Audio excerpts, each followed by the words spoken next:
Halo Haniber, kumaha? Damang, tetap tersenyum dan selalu pikirkan untuk masa depan kamu ya. Jangan lupa juga untuk selalu jaga kesehatan. Kali ini, Razemvers bakal bawain sebuah film psikologis penuh misteri berjudul S-Line. Film yang dirilis tahun 2025 ini dan disutradarai oleh An Ju-yo. Cerita ini bakal bikin kamu bertanya-tanya karena tokoh utamanya punya kemampuan unik yang bisa melihat garis merah di atas kepala seseorang, tanda yang menyimpan rahasia kelam dan hubungan terlarang. Penuh ketegangan, konflik batin, dan luka masa lalu yang susah disembuhkan. Tanpa banyak basa-basi lagi, hayu lihat alur ceritanya.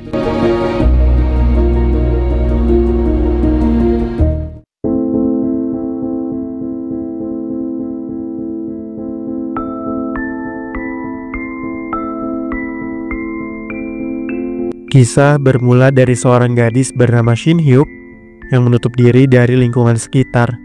Sejak lahir, dia sudah memiliki kemampuan unik, bisa melihat garis merah bernama S-Line di atas kepala seseorang.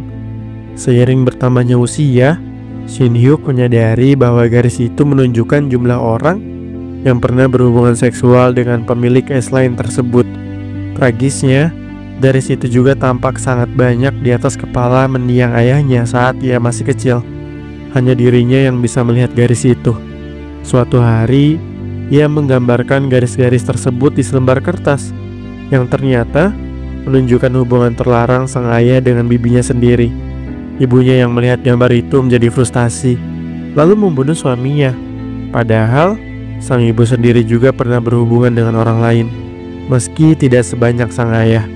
Sejak saat itu, ibunya pergi meninggalkan Shin Hyuk seorang diri.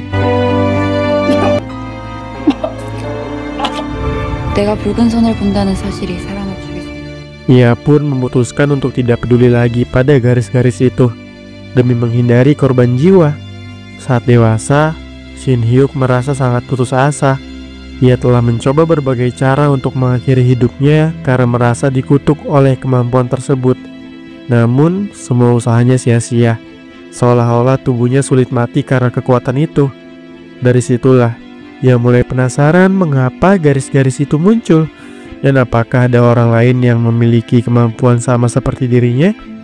Suatu hari, dari jendela apartemen, Shin Hyuk melihat sang wanita. Di episode 1 ini, kita panggil saja sang wanita ya, karena dia tidak disebutkan namanya, yang tampak baru pindah ke gedung seberang. Sang wanita itu kemudian berinisiatif mengantarkan bingkisan ke tetangga-tetangganya, termasuk ke rumah Shin Hyuk. Ia tidak memaksa untuk bertemu langsung, melainkan hanya meletakkan bingkisan di depan pintu. Bingkisan itu pun akhirnya diambil dan dimakan oleh Shin Hyuk. Shin berpindah ke kantor kepolisian, tempat seorang detektif bernama Han Ji-wook bertugas menyelesaikan berbagai kasus. Di balik sikap profesionalnya, ternyata Han Ji-wook menjalin hubungan gelap dengan rekan kerjanya sendiri, padahal rekan kerjanya itu sudah memiliki tunangan. Di awal cerita, Shin Hyuk sempat melihat S-Line sangat banyak di kepala detektif Han. Meskipun ia seorang detektif, Han Ji-wook tinggal bersama Seon-ah, ponakannya sekaligus sahabat Shin Hyuk, yang hanya memiliki satu line di kepalanya. Seon-ah ternyata setiap hari mendapat perundungan dari Kim Hye, juga teman lain di sekolah. Ia dipalak, diancam, dan ditekan agar tidak melaporkannya ke detektif Han. Sementara itu, Han bersama rekan kerjanya tengah menyelidiki kasus pembunuhan berantai dengan motif yang serupa. Para saksi mata mengatakan bahwa ada pria berhelm hitam datang tengah malam ke apartemen korban, berpura-pura sebagai kurir makanan.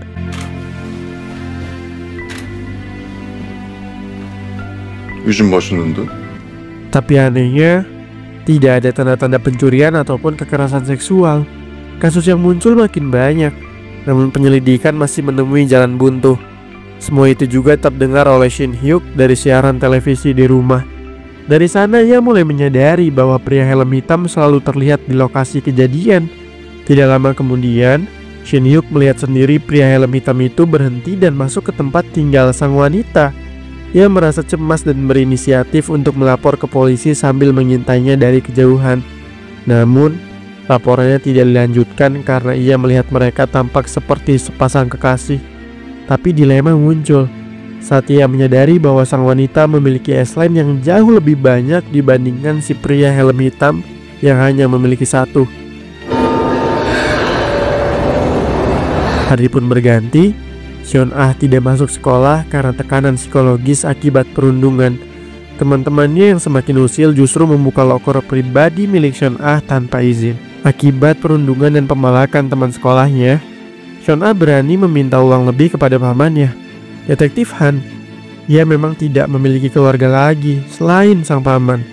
Melihat sikap Seon-ah yang aneh dan tubuhnya penuh luka, Detektif Han mulai khawatir, namun Seon-ah tetap tak mau bercerita. Dari telepon Shin Hyuk semalam, Detektif Han mendapat kabar dari rekan yang menjawab panggilan itu tentang pria berhelm hitam yang sedang mereka cari. Ia pun mendatangi kediaman Shin Hyuk dan berpapasan dengan seorang pria, lalu mengatakan bahwa Shin Hyuk penyendiri dan tak akan membukakan pintu. Shin Hyuk yang terbiasa sendiri akhirnya menjawab singkat bahwa ia sempat salah paham karena pria berhelm hitam itu terlihat seperti pasangan sang wanita yang tinggal di sebelah rumah Detektif Han. Malam itu, pria berhelm hitam kembali datang dan Shin Hyuk melihat keanehan. Ternyata, pria itu diam di gedung yang sama dengannya.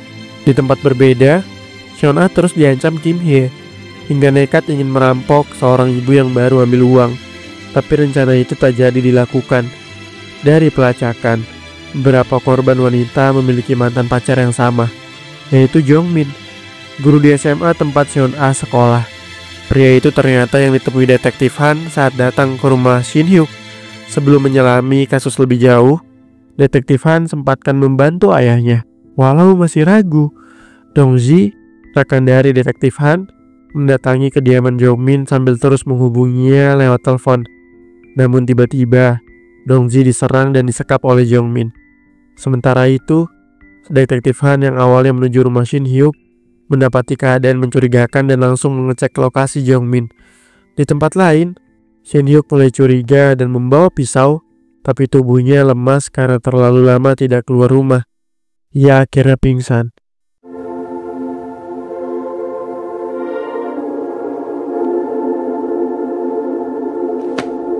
Saat itu, sang wanita terkejut karena pria helm hitam di depannya adalah Jongmin. Padahal yang sempat berhubungan dengannya sebelumnya adalah orang lain, seperti kurir. Ternyata, Jongmin hanya menyamar demi balas dendam kepada mantan-mantannya yang berselingkuh, termasuk sang wanita. Ia bisa melihat S-line melalui kacamata khusus, kemampuan yang sama seperti yang dimiliki Shin Hyuk. Saat Shin Hyuk mencoba menghalangi, tubuhnya yang belum stabil membuatnya tertusuk. Detektif Han akhirnya tiba dan melihat jejak-jejak S-line serta mendengar teriakan sang wanita. Ia segera menembak Jongmin tepat sebelum membunuh. Tembakan itu menyelamatkan semuanya. Jongmin tewas karena perbuatannya sendiri. Dari kejadian itu, diketahui bahwa satu-satunya cara menghilangkan S-line dalam hubungan adalah dengan kematian salah satu dari pasangan yang terlibat. Sang wanita dirawat karena luka, sementara Shin Hyuk yang sedari kecil memiliki kemampuan melihat S-line dan tubuh yang sulit mati, mampu pulih dengan cepat berkat regenerasinya. Ia juga menyadari bahwa Jongmin bisa melihat S-line menggunakan kacamata khusus. Keramaian di lokasi menarik perhatian Seon-ah, yang kemudian menghampiri mereka. Detektif Han pun baru tahu bahwa mereka ternyata teman satu SMP. Sesampainya di rumah, Detektif Han kembali khawatir melihat sikap Seon-ah yang makin berubah. Seon-ah merasa Detektif Han tak peduli, padahal kenyataannya ia hanya sibuk dengan tuntutan pekerjaannya. Setelah semua kejadian itu, Shin Hyuk akhirnya mulai berani membuka diri untuk membantu orang-orang dengan kemampuan melihat S-line miliknya. Hingga gak lama, ia menerima pesan misterius yang menyuruhnya datang ke SMA, menyiratkan bahwa ada orang lain yang memiliki kemampuan serupa dengannya.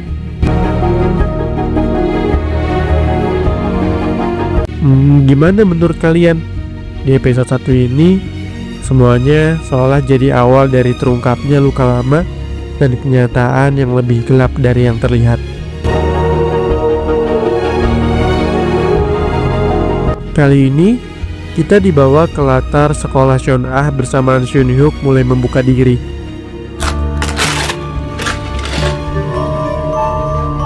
Di sekolah, Seon-ah kembali mengalami perundungan dan diejek oleh sebagian besar teman sekelasnya. Tak terima, ia berusaha merebut kembali barang miliknya. Wali kelas Gyujin datang untuk melerai kejadian tersebut dan tampak sangat kecewa atas perlakuan kejam yang diterima Seon-ah. Saat izin pulang, Seon-ah melihat sepasang kacamata di dalam loker kelas lalu membawanya. Sementara itu, Detektif Han masih menyelidiki kasus sebelumnya. Meskipun Jong-min telah tiada, ia ingin tahu apa alasan sesungguhnya Jong-min membunuh orang-orang di sekitarnya. Dong-ji, rekan Han, mendapat informasi bahwa Jong-min pernah menjadi guru di SMA asal Seon-ah tahun lalu dan dikenal religius oleh lingkungan sekitarnya. Info ini bisa menjadi petunjuk tambahan. Di sisi lain, Seon-ah yang mengenakan kacamata temuan tadi sangat terkejut saat mengetahui arti garis merah yang kini bisa ia lihat. S-line memang dapat terlihat oleh sedikit orang secara alami, namun ada juga yang bisa melihatnya melalui kacamata yang telah dimodifikasi. Bedanya tubuh mereka tidak sulit mati seperti Shin-hyuk. Pengalaman itu membuat Seon-ah memutuskan untuk terus memakai kacamata yang ditemukannya. Ia merasa lebih percaya diri karena bisa mengetahui rahasia hubungan orang-orang di sekitarnya. Ia bahkan terkejut saat menyadari bahwa Bu Gyujin ternyata belum pernah melakukan hubungan sama sekali. Di saat yang sama, Seon-ah juga mengetahui hubungan terlarang antara Kim Hye dan guru sastra di sekolahnya. Perubahan Shin-hyuk dimulai saat ia kembali bersekolah di kelas yang sama dengan Seon-ah. Sementara itu, Detektif Han ikut mendatangi sekolah tersebut untuk menyelidiki lebih jauh tentang Jong-min. Ia lalu berbincang dengan Bu Gyujin yang tahu bahwa Detektif Han adalah kerabat Seon-ah. Dari percakapan itu, terungkap bahwa Jong-min sebenarnya tidak berkacamata, tapi memakai alat bantu itu demi bisa melihat S-line seperti yang dilihat Seon-ah. Kembali ke sekolah, Seon-ah kembali dirundung oleh teman-temannya. Namun kali ini, ia mulai berani melawan setelah mengetahui aib yang dimiliki Kim Hye. Meski begitu, perundungan tetap terjadi dan situasi semakin memburuk. Untungnya, Shin-hyuk datang tepat waktu dan berhasil melindungi Seon-ah.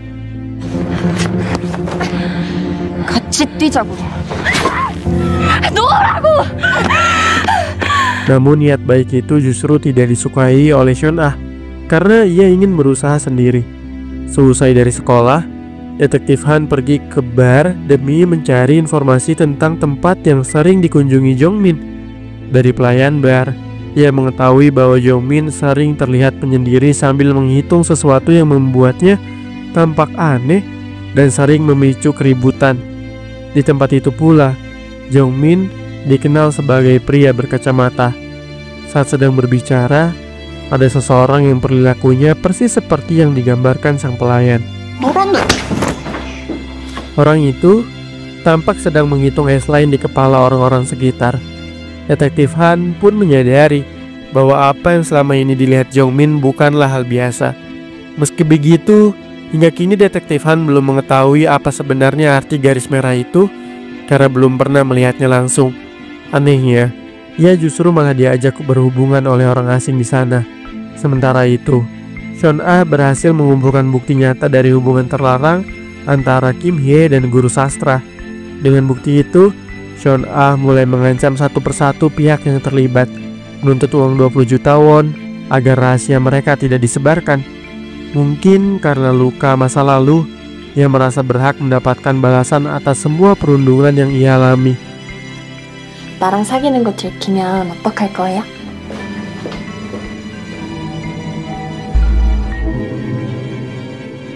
Rencana itu juga ia ceritakan ke Shin-hyuk, karena dari uang itu ia ingin pindah dan mencari lingkungan baru yang lebih positif. Lagi pula, satu-satunya keluarga yang ia miliki hanyalah paman yang sibuk. Shin-hyuk menjadi sedih karena ia sendiri udah lama banget kehilangan sosok keluarga dalam hidupnya. Keesokan harinya, guru sastra bertemu dengan Kim Hye untuk membicarakan soal ancaman Seon-ah. Guru sastra sangat ketakutan karena ia udah memiliki istri dan anak. Dan jika rahasia itu terbongkar, keluarga serta karirnya akan hancur. Sejak Seon-ah memakai kacamata itu, perlahan kepopuleran Kim Hye akan tergantikan olehnya. Karena khawatir Seon-ah akan bertindak berlebihan dengan kemampuan melihat S-line dari kacamata itu, Shin Hyuk pun akhirnya jujur bahwa ia juga memiliki kemampuan yang sama secara alami sejak kecil. Ia memperingatkan bahwa kemampuan itu bisa sangat berbahaya jika digunakan tanpa bijak. Namun Seon-ah tetap mengabaikan peringatan tersebut. Shin Hyuk juga sengaja tidak memberitahu cara menghilangkan garis merah S-line karena ia tahu resikonya besar. Malam harinya, guru sastra yang tengah diliputi kecemasan bersiap untuk bertemu dengan Seon-ah guna menyerahkan uang 20 juta won. Pada saat bersamaan, Seon-ah juga hampir terlibat hubungan dengan seorang pria. Sebelum waktu yang disepakati, Seon-ah menghabiskan waktu bersama pria itu. Tanpa sadar kalau Kim Hye diam-diam mengikutinya sejak tadi, ia menguping dari balik bilik kamar mandi dan melihat sendiri kacamata S-line yang diletakkan Seon-ah. Saat Seon-ah lengah, Kim Hye pun mengambil kacamata itu. Menyadari kacamatanya hilang, Seon-ah panik karena benda itu sudah sangat berarti untuknya. Di waktu yang sama, Kim Hye mulai memahami fungsi dari kacamata curiannya itu. Namun belum lama ia mencobanya, tiba-tiba muncul sosok misterius yang menculiknya. Kepanikan itu membuat Seon-ah menuduh Shin Hyuk terlibat. Ia pun mengajak Shin Hyuk bertemu di gedung sekolah setelah dirinya menerima uang dari guru sastra. Namun guru sastra tidak langsung menyerahkan uang itu. Ia mencoba menawar dan meminta maaf atas semua perlakuan buruk yang pernah dilakukan olehnya dan orang-orang lain terhadap Seon-ah. Permintaan maaf itu tak mengubah keputusan Seon-ah. Lalu secara mengejutkan, seseorang mengirimkan foto guru sastra bersama Kim Hye ke istri guru sastra. Padahal itu bukan perbuatan Seon-ah. Terbakar emosilah karena ketakutan dan rasa bersalah. Guru sastra kehilangan kendali. Dalam kekalutan itu, ia membunuh Seon-ah. Tragisnya, semua itu dilihat langsung oleh Shin Hyuk tanpa menyadari bahwa pelakunya adalah guru sastra sendiri. Lalu, episode 1 dan 2 pun berakhir sampai sini.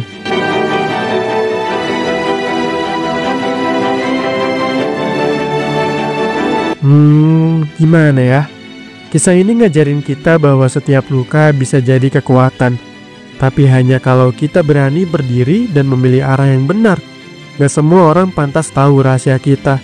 Tapi kita berhak menentukan siapa yang layak tahu siapa diri kita sebenarnya. Mohon maaf jika ada kesalahan. Makasih udah nonton videonya. Wassalamualaikum warahmatullahi wabarakatuh.